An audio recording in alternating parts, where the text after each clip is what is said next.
Yeah, and well, hello to Urpo and to everyone who had the time to follow us and to see our live Facebook event and live event that is becoming a tradition a little bit. We'll discuss our autumn news in general, a little bit about the catalog. So mostly, I guess it's for the people who didn't have time and a chance and were too busy to meet us during virtual Frankfurt Fair, and just everyone who is interested in Finnish literature and in Helsinki Literary Agency and in the entire situation in Finland, I guess. Yeah, just some news about how we are doing, and especially, yeah, if you have missed us, we have missed you, and so we hope that you will learn something new and you will have a great time and bear with us for the next hour. So yeah, I'm Urte, literary agent, and Urpo Strelman is also our literary agent and the CEO of our agency. And Urpo, tell us a little bit how the autumn has gone and has passed, and how are the things in Finland, and especially in terms of publishing business, how are publishers doing at the moment, and how are agencies and maybe literature exchange in general, the export of Finnish literature, how has it been during these last months? So compared with spring, which was quite chaotic for everybody, and everybody was very worried, obviously publishers all around, also agencies all around, at what will happen. Also in many countries, these difficulties in setting up the remote working system, especially in the conditions where the children and the partners and everybody is in the same apartment, where there always isn't so much room. I have felt that this autumn has been very different, very sort of energetic, positive. The publishers have, from the beginning of August, when we started scheduling our meetings for this autumn, they have been very active to respond. We have had loads of meetings, more of course than we could have had in Frankfurt, because we have been having the meetings from September till well, now there are still some meetings going on, but obviously most in September and October. So it seems quite good in Finland. The situation hasn't been for the publishers as bad as it was expected.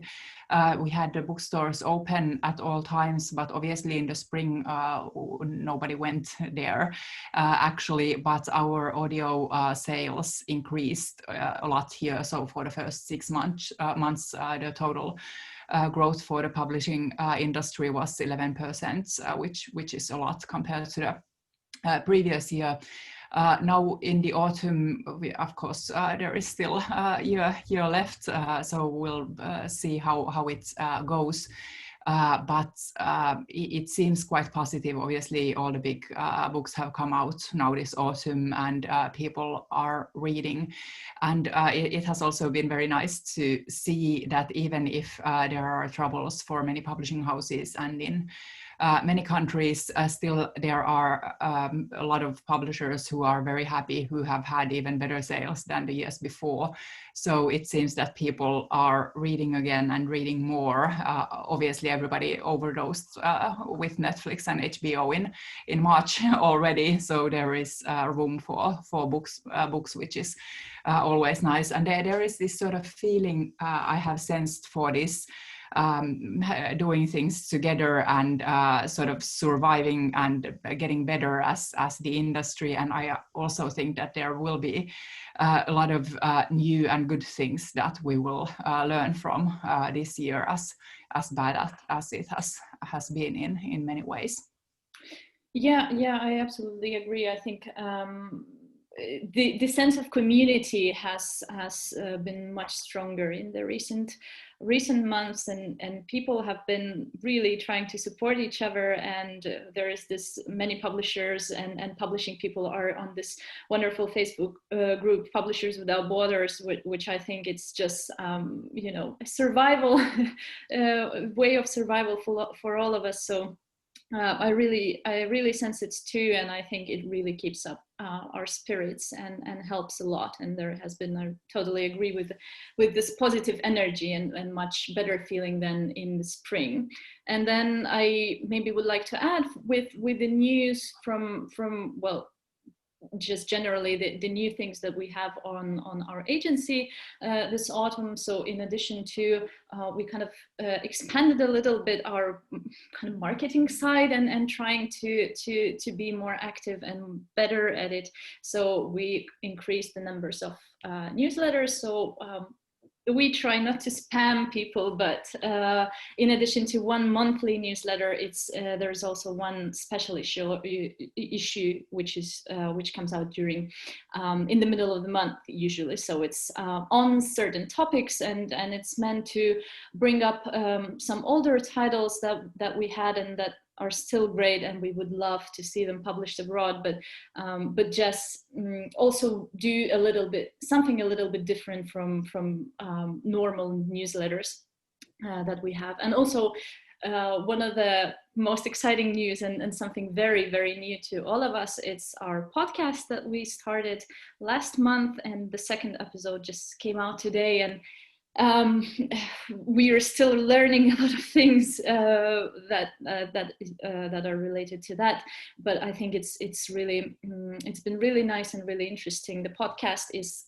called Literature from Finland. So the idea really is not it's not about promoting our own writers or our own titles, and not only about talking with about our books, but it's generally trying to reach the audience abroad and kind of maybe break a few stereotypes and get people to learn a little bit more about Finnish literature in general, because we've, as we discussed many times, we feel that even during the years, and Finnish literature has been, you know, exporting well, and people publish more and more Finnish literature abroad, but there are still some certain, I don't know, ideas, stereotypes, things that people have about Finland and Finnish literature. And so we try to open them a little bit more and discuss with brilliant authors who are just wonderful conversational partners and wonderful people. So definitely encouraging you to follow that too. But now one of the most important things in autumn is the award season in Finland. We have most of the most important awards during these months. So November is particular for a Finlandia Prize, which is the biggest literary prize in Finland. Runeberg Prize, which is the probably second biggest literary prize. And then we have a Torchbearer Prize, which is given to every year to a title that is considered to have the most potential abroad. So also very important for agencies like us, or people or publishers who Finnish publishers who focus on exporting Finnish titles abroad. So something that definitely to be followed. So yeah, we have nominees all over the place, and both in adult and children's sections. So if we start with Finlandia Prize, if you, Urpo, tell us a little bit more who were nominated for Finlandia from our catalog, and a little bit more about those titles. So from our fiction authors, Anni Kytömäki is a nominee, one of the 6 nominees for the Finlandia Prize, with her novel Margarita. I don't know if I should even share the screen, but I can flip you so that you can see the cover soon. It's her Anni's third novel. Also, her debut novel, The Gold Heart, was nominated for the Finlandia Prize. All of these three books have been bestsellers. Margarita went to the bestseller list right when it came out. Now this autumn in Finland. And Anni is, as an author, she's an awesome storyteller. So she manages to she writes about people, and she writes about nature, and she manages to tell these stories of people that when you start, they seem and they are always very sort of easy to connect with, that you recognize that these things happen, and this is exactly what goes on in people's lives.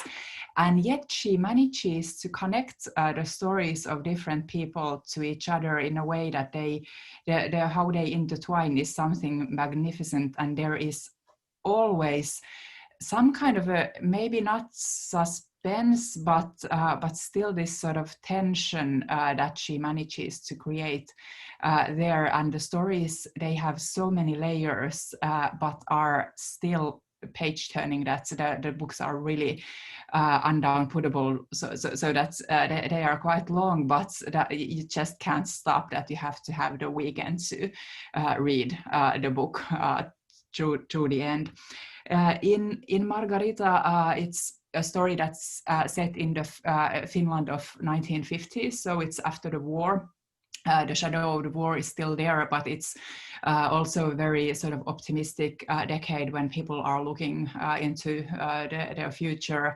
Everything is developing fast. The industry is developing in Finland. It starts from the countryside, and then the focus moves a bit more to the city as the main character Senni moves there.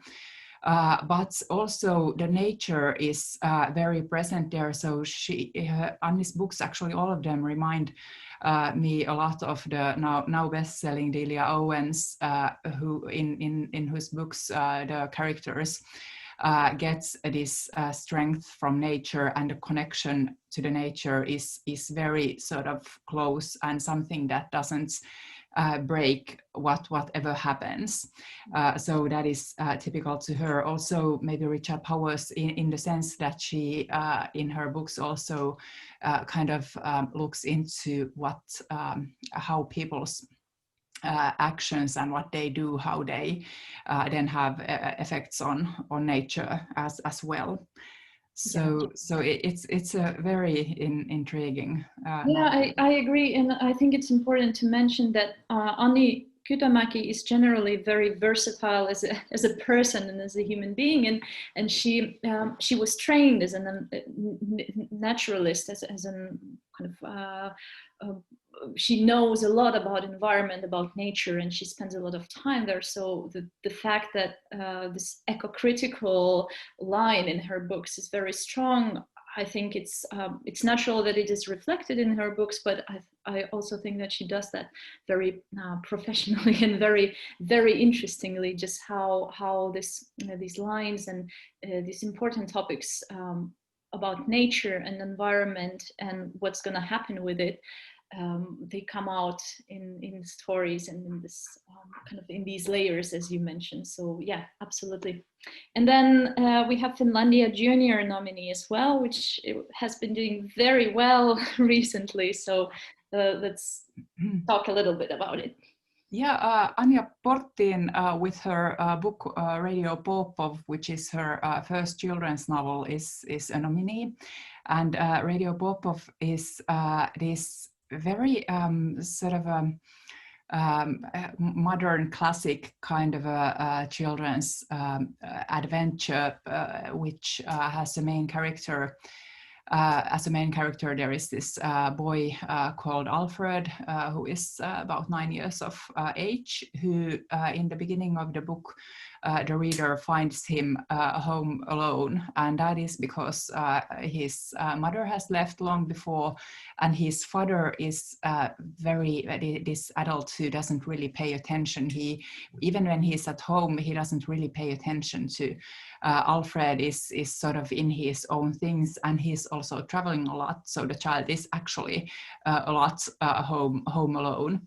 And Alfred is when the book starts, his is having difficulties to sleep, so he's trying to sleep in close to the front door, and then he hears something from outside the door, and something comes in from the mailbox, and it's a newsletter, but it contains also a sandwich and woolen socks and an apple or something like this, and he then obviously is surprised and of course happy, because he's also had very little to eat, since the closets are empty and the father has forgotten to leave him money to buy something to eat, and when he then next night waits, if that happens again, he encounters this woman who is helping the forgotten children. That's it turns out that there are more of them than Alfred in the city.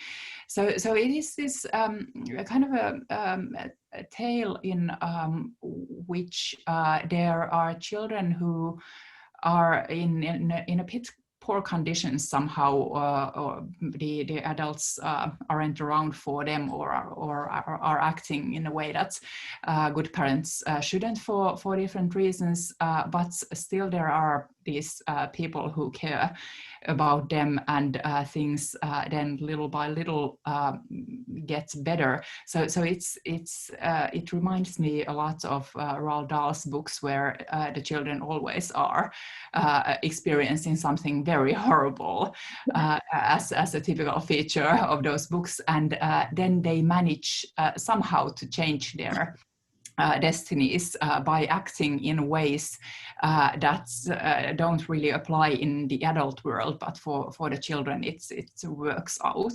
Yeah, absolutely, and I totally agree. And when you first mentioned that it's like Roald Dahl's books, I realized that it's so true. And I was such a huge fan of Roald Dahl when I was a kid, and I think it's exactly that kind of, it has that classical quality, this particular book, and it has this kind of horrible and very real, in a way, circumstances, but then kids find refuge in sort of half fantasy world, and in friendship, most of all it's in this human relation. So I think it's just very moving and very sensitive, and also very fast paced and very adventurous story at the same time. So, and we've been, I mean, the book has been doing well abroad as well, hasn't it?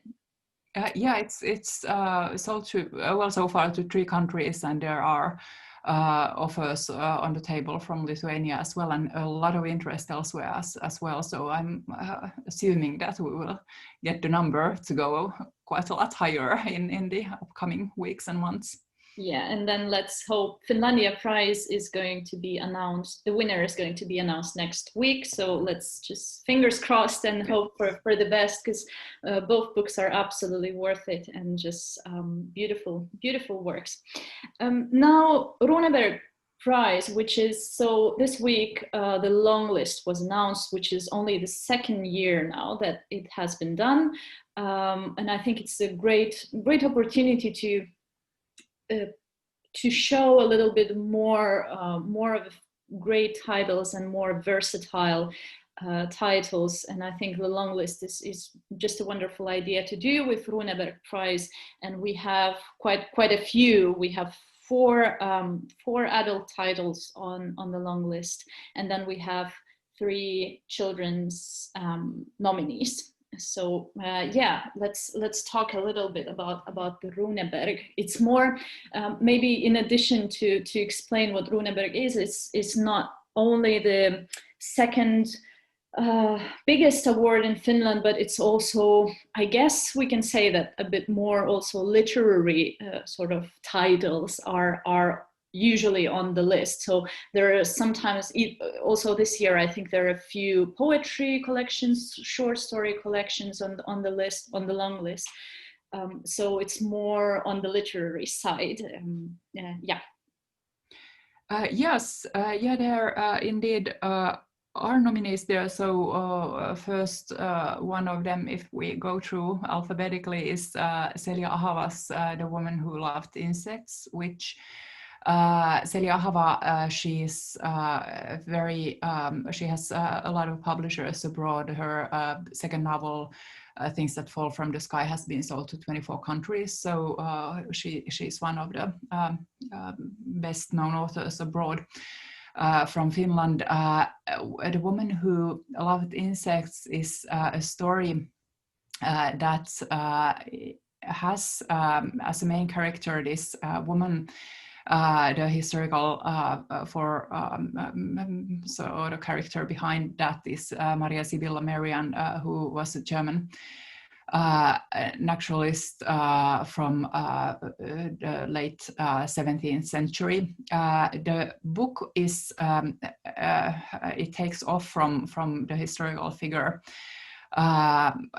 quite soon, as this main character ends up living in different centuries. So it's not only from the mid 17th century to the beginning of 18th century, but longer. But it's a story of this woman who from early childhood is fascinated by insects. She, as a girl, brings them into her home to the horror of her mother and sister, who wouldn't like to have anything flying or crawling inside the house. Her father is a bit more supportive, gives her paper and pencil to draw them, and this is something that she keeps on doing throughout her life, that she wants to grasp the metamorphoses that the insects are going through in their lives, life cycles of them, which is not really known at that time at all. And when she then grows older, gets married, gives birth to a daughter, leaves her husband, moves to Netherlands, and so on. But all the time she keeps on researching the insects, that this is the one passion that she has in her life. In the 19th century, she travels to Japan. The world has changed a lot, so that's there has been Darwin's writings, the natural revolution. People are seen very differently as a part of nature than before. When Maria was born, it was very sort of a church-centered world where God was very present in people's life. In the 19th century, that's changed, and she travels to Japan. She has encountered in a marketplace in the Netherlands this woodcut where there is this princess who is covered in insects, and she is fascinated by that. Travels to Japan, meets some of the women who have sort of found their voices also in Japan, and comes to realize also that the nature is quite cruel and brutal, that there are these very sort of sad things happening. The species, there are species which are dying, and huge amounts of insects that just sort of live a very short period of time and then they die. And then when she's old, she is back in Germany, in Berlin, very close to our times in the end of 20th century.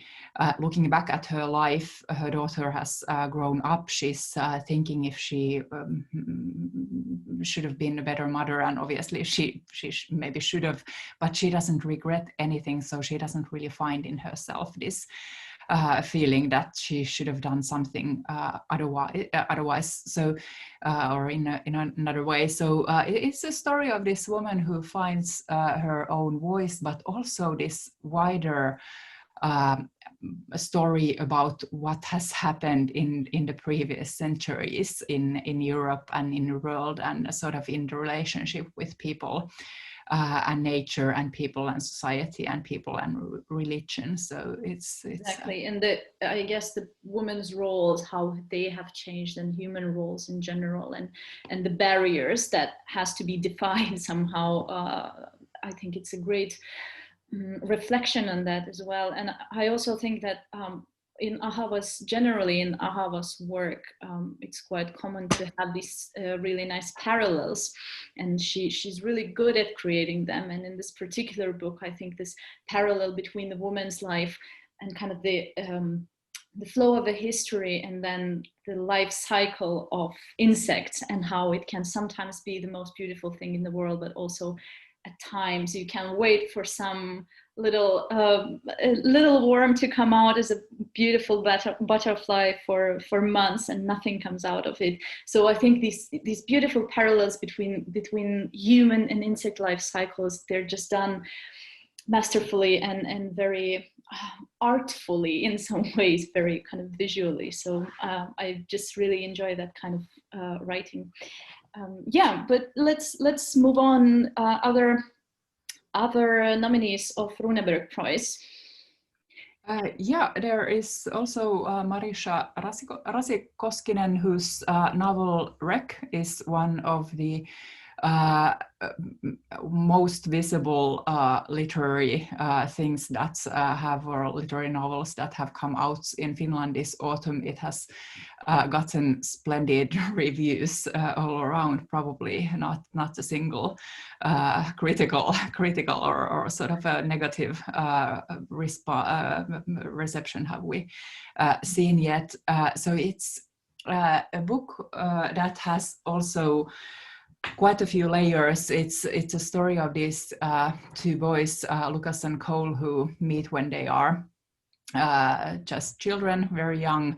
They are immediately connected to one another, and it's sort of this relationship that follows them throughout their lives, even if they drift apart, even if there are always, even from the beginning, a lie involved in that friendship.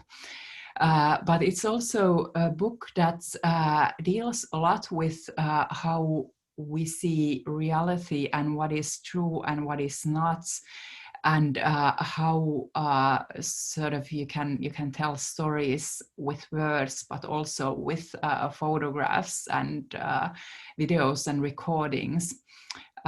So it takes place in different times. So in the childhood of these two, but also later in their lives, it takes place in different places.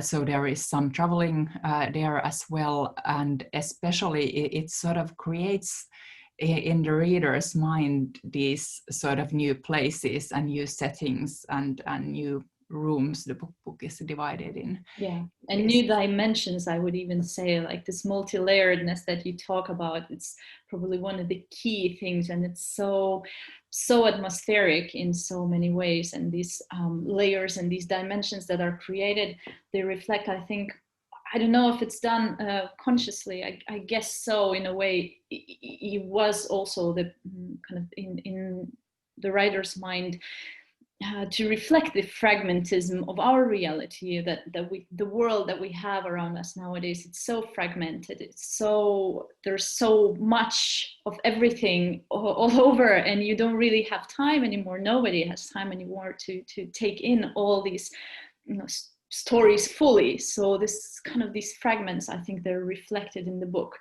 or how the story can be told in fragments, and the reality that is kind of glued together from fragments. I think it's just it's so exceptional and so different than anything that has come out in several years. I think so definitely very, very worth winning as well the Runeberg Prize. Yeah, it is also a nominee. I'm jumping a bit ahead, but it's also a nominee for the Torchbearer Prize, of which we will hear next Saturday next week, who will win that prize. But yeah, keeping our fingers crossed for that one. Yeah, absolutely. And then, of course, on the long list there is again Anni Kytömäki with Margarita, that we already discussed, because she's also a nominee for Finlandia. And then we have Peter Sandström, which is very new on our list and something very delightful. So tell us a little bit about him. Peter Sandström, he's written quite a few novels, and he has just entered our list. His latest book is called Love is a Tame Animal, and it's a story of an author who's also called Petter Sandström. As the author, I would not call it autofictional. It is a genuine novel, but it has these connections. And it's a book that, and I just adore Sandström's style and his sort of approach to these themes, that he always writes about these sort of ordinary, common, very sort of things that you have in your life and you recognize, and somehow he manages to make them seem like worthwhile. This is what makes life really worth living, and it's so beautiful. So it's a story of this middle-aged man who is at a turning point in his life, without anything sort of big or significant happening, but many sort of small things happening at the same time. So it's a man whose life, he has always had a lot of women in his life. There has been his mother, very sort of energetic, full of always doing things, and very active, who's now grown older, has had a Caesar, doesn't really cope by herself in her home, so the son is there helping out in the summertime. The sister has been doing that a lot since she lives closer otherwise. Then there indeed is the sister, who has been very close to Petter before, but it has now grown a bit distant, and he's maybe trying to fix that thing and get back the intimacy of that relationship. Then there is the wife, who is not really even present in the book. She's traveling with the daughter. The marriage is falling apart. The sort of a connection that has been there for a long time is also breaking. The children, also the grown-up daughter, have moved away from home, so that has changed as well. And then there are these other women, as many as there are letters in the alphabet, that get in touch with Petter after he's been interviewed in this women's magazine, and they have found the interview interesting, and they write to the main character, and he ends up actually responding to them, and even meeting some of them, and gets into a relationship. So there is then also the a lover involved in the book,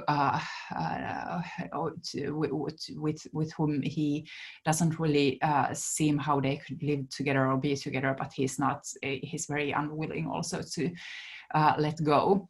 And this of course sounds like that, okay, that's the life of a middle-aged man, is it really that interesting? But it actually is, because of this sort of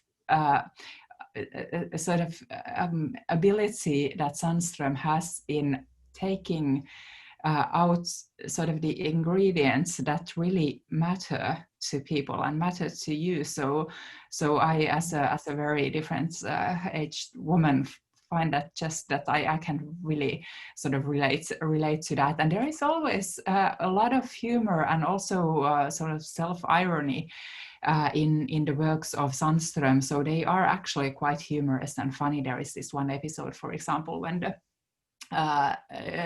sister and the brother are at the mother's house. They are connecting by drinking white wine. It's summertime, and they are in the yard, and the mother wants to go to the cemetery to get some flowers to the father's grave. And obviously this very old and fragile woman has to drive, because the children are wasted because they are drinking, and they continue doing that in the graveyard, and the mother is planting the flowers there. And then finally she manages to get the children, and now we have to sort of lift the gravestone which has fallen, that's now get your things together and let's do that. And sort of these very sort of small things with which he manages to create this feeling that this is real.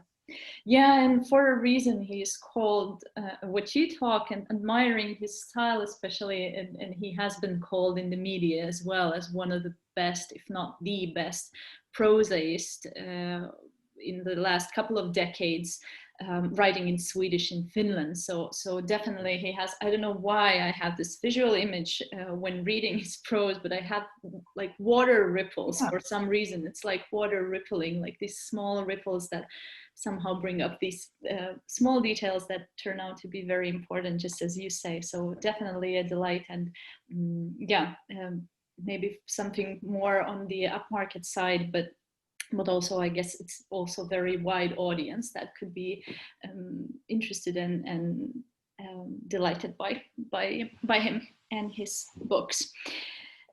Yeah, we also have a couple of other highlights that have been gaining a lot of attention during the autumn season.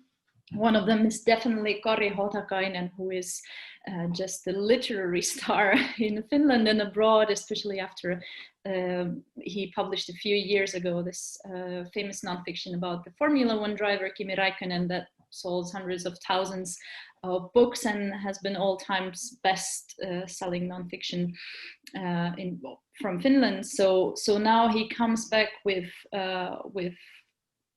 fiction work after a bit longer pause, which is just wonderful and somehow a little bit different Hotakainen, and he just raised so much interest during the Frankfurt Fair. The topic that he wrote about, I think it's just such an unusual perspective. So if we just cover his new book story very shortly, and then maybe a couple of highlights that have gained a lot of attention during the Frankfurt months, especially. Yeah. So the story is a story about a country not too unlike Finland, not in too distant future. It is a country where the decision makers have found that it's quite expensive and ineffective to keep up the infrastructure running in the whole of the country. So they are making everybody to move into the city. So people pack their things, leave their houses, move into the city where there obviously isn't enough places for them to live. So they are building new apartment buildings, but in the beginning, most of them are living in old department stores, shopping centers, barracks, wherever. And since this is a problem, and the resolution lies longer ahead, but something needs to be done. The decision makers give the task to distribute the new apartments that there are to these people who have sort of fallen between this old system and the new system, the highly educated people, but the very unemployed one. In this world where also professions are changing and people have to start doing new things. And this group of people, they start planning how to distribute the apartments from one apartment building. And they decide that we will use stories, that whoever has the best story gets an apartment. So you get really this sense or this sort of picture of all the people, not all, but most of the people in this apartment building, their stories. There are sent these questionnaires that why is your story more important than the others, and what has happened. And some of the people, we are living in a society which is filled with stories, and some people really take this in that and seriously, that they have constructed their lives as stories, or are seeing their past as some kind of sort of ingredients that make a plot to it, and they go through with that. Well, where then some others are like that I don't understand that, what are you asking? That's, I have a wife and I have 2 children, and my parents were born in the countryside, which is now the recreation area, but there is not, I work as a cashier, there is not really much else to that I don't have a story. And that is sort of one of the big questions in the book, that does a person's life really need to be a story, or is it a story, or is it just absurd to think of it like one? Yeah, absolutely. It's something that I think reflects especially the nowadays presence of social media in our lives, and how, especially if we take Instagram, and how we exactly how Yeah. so many people, there's so much pressure of having the best, the most exciting life, the best story of your life, and also showing to the entire world. So I think for me, Hodakainen's book is kind of satirical dystopia or satirical reflection on our time and maybe very near future, and how we're going to deal with this, or how we are dealing with it. And it's been also very successful in Finland, and sold like over 25,000 copies, I think, now, since it was publication in August. So definitely #1 bestseller. Yeah, still, Right. so for months now. So definitely something that raised a lot of attention, and I think, but it's also something that Hodakainen is very known for, his humor and his sort of absurd characters and elements. So I think it's something very funny to read as well. Yeah, and then if you want to mention, just I'll mention also Anukaya's Katie Kate, which came out already in spring, which is this. It has. I have enjoyed talking about that in our autumn meetings because it's a book that's you have never seen before. So it's a story. In the frame story, there is this Scandinavian girl who is living in London, not really doing anything particular, has a job, is sort of maybe looking or not looking for her way in life and what to do. And she comes across this older couple who are royalists. They are huge fans of the royal family, and they live in this house where there is all kind of memorabilia, all the stuff, the mugs, the bed sheets, the towels, whatever they have made of the members of the royal family. And they have one room for each member of the family. So there is a Princess Diana room, and Prince Charles room, and Queen Elizabeth room. Diana Parker Bowles is in the hallway because she's not really a member of the royal family, but has to be somewhere in any case. And this young woman meets this couple, and the wife, Helen, says that you look just like Kate Middleton, that if you would dye your hair dark, you would be a lookalike. And Katie Kate, who is the main character, then does that, and the couple invites her to live with them, sort of to do some small household work, but mostly that they want to train her as or Helen wants to train her as a Kate Middleton lookalike. The husband Roger is more interested maybe in Katie Price and sort of her appearance. And she ends up in this in a relationship with both of them in this quite peculiar house.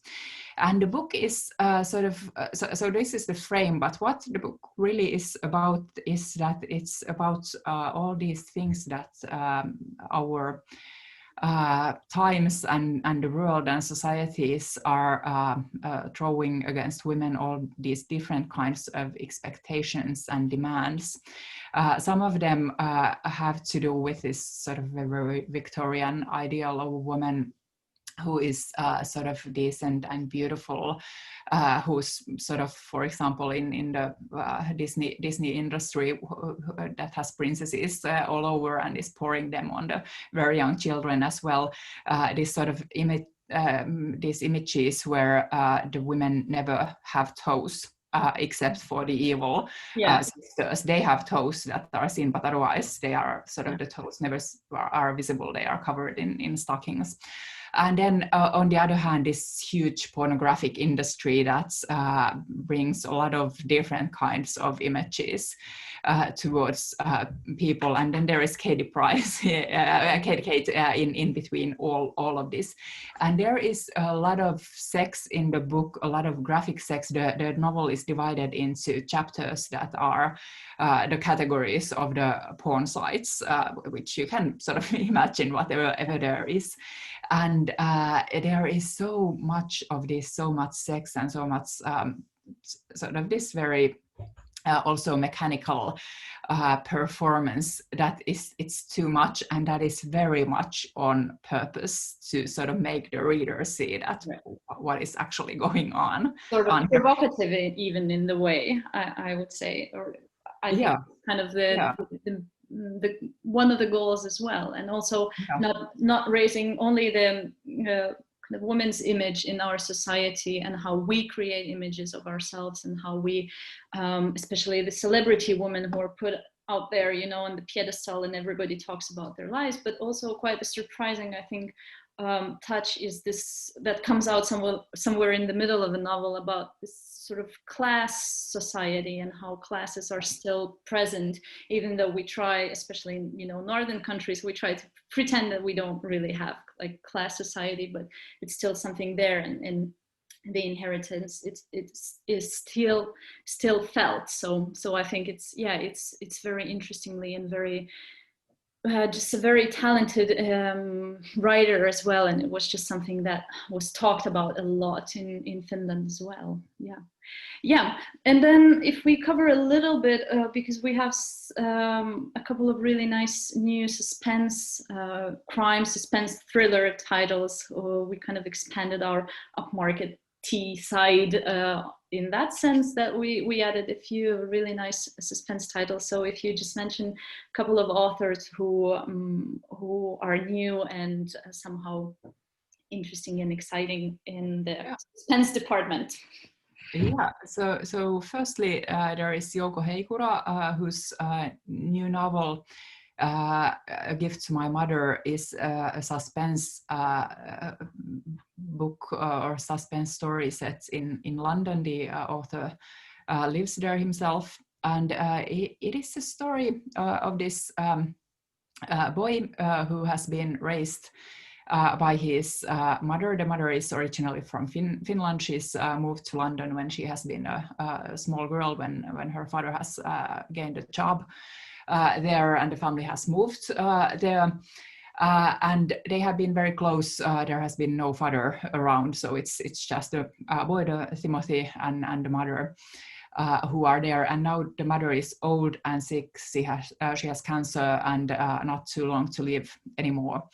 And doing sort of taking care of her things, her papers, her invoices and whatever, he comes across this letter in her papers that is addressed to him self, to be opened after the mother's death. But since Timothy has in her teens learned of these family secrets that the mother has been keeping, there has been this very sort of these tragic events when she has been growing up. She has lost practically the whole of her family, and has been then raised in an orphanage without a real family.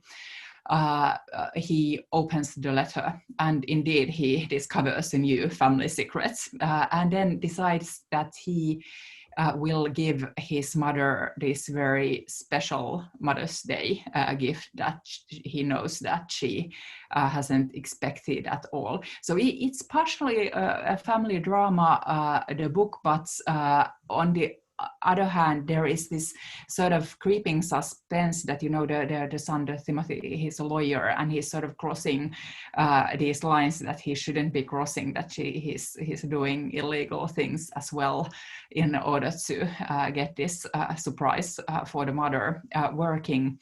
And also this feeling that will there be a crime, that will the past misdeeds and crimes, will they now be punished, that will sort of the son or the mother take sort of the justice into their own hands.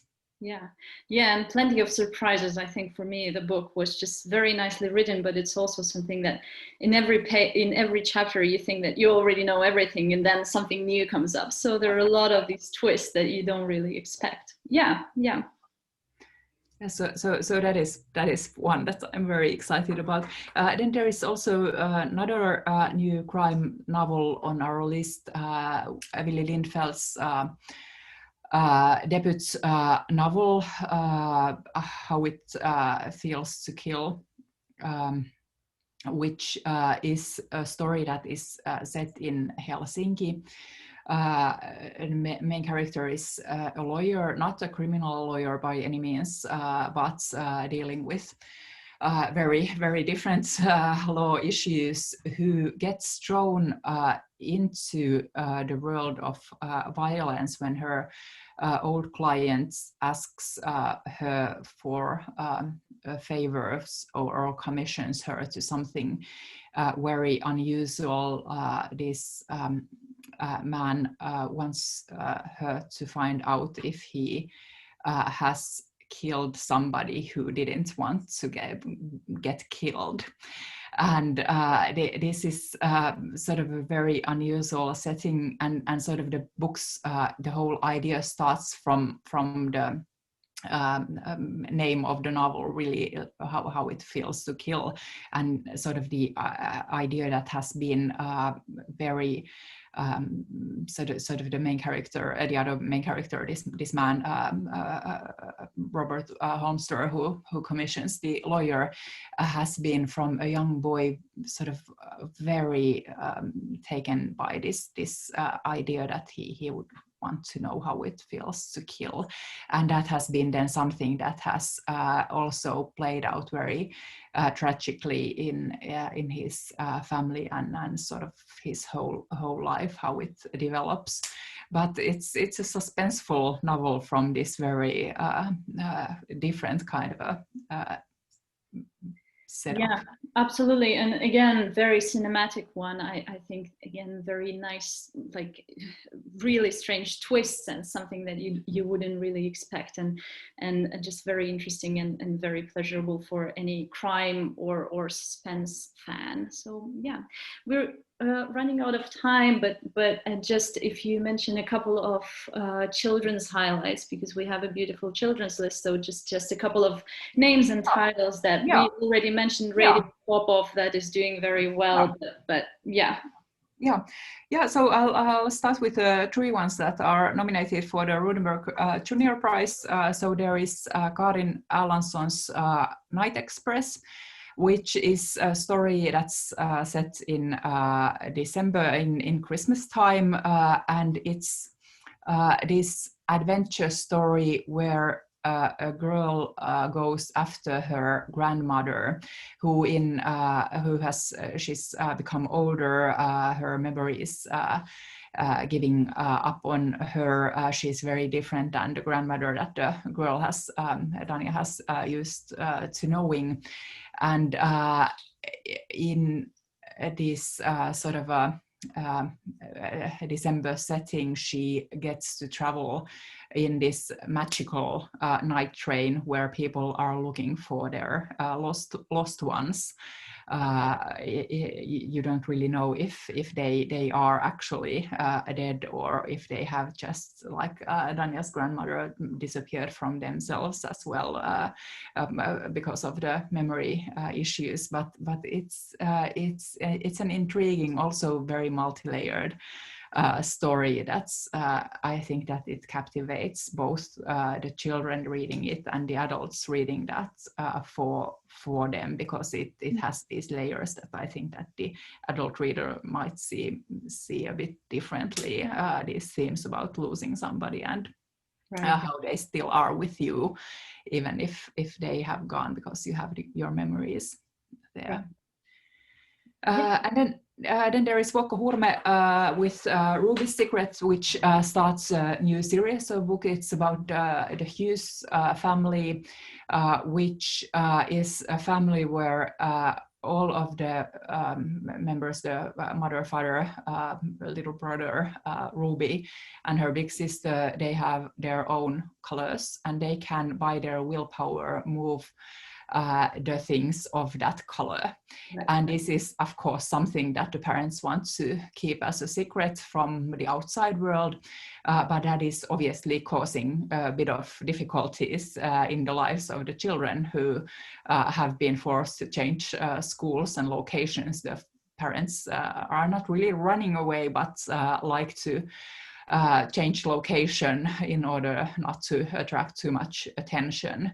But now Ruby is at an age where she actually wants to have friends to keep and doesn't want to them to change every now and then things start to change as well. Right. And it's a beautiful story about friendship, I think, about how you try to really find friends, and when you get crazy about finding new friends and you really want to impress them, and you would do anything, even kind of a bit mischievous things, just to impress your friends and to be a bit more like them. I think it's very really nice story about that as well. Yeah. And where Ruby's Secrets and The Night Express are for the middle grade readers, so from 9 to 12, I'd say.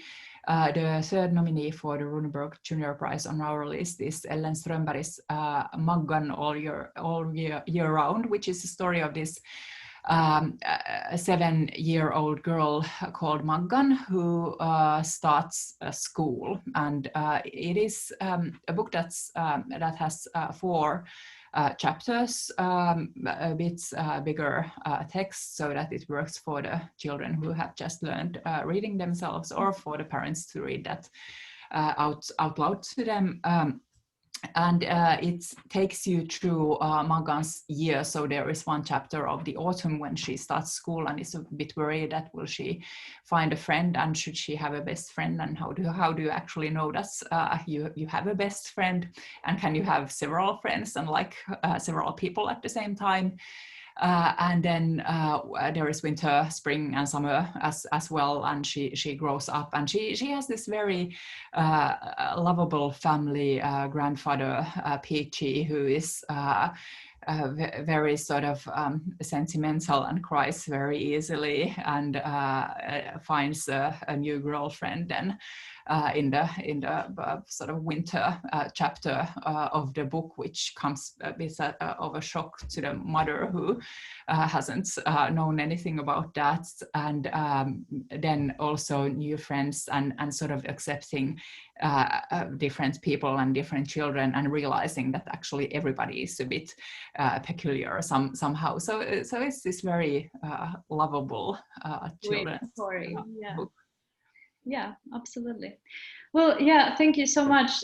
I think this covers very well of all the most exciting things that we have on our catalog. And of course, it's much bigger than that. And we just don't have time to cover everything and all the great titles that we would love to. But thank you for having time. And also thanks for everybody who followed. And of course, remember everyone that if you wish to see the materials or our catalogs, you can always write us and contact either me or Urpo, and we will help with everything that we can, and we would be happy to chat or to call or to just write. So yeah, we are still taking meetings, so if you want to chat, we are available.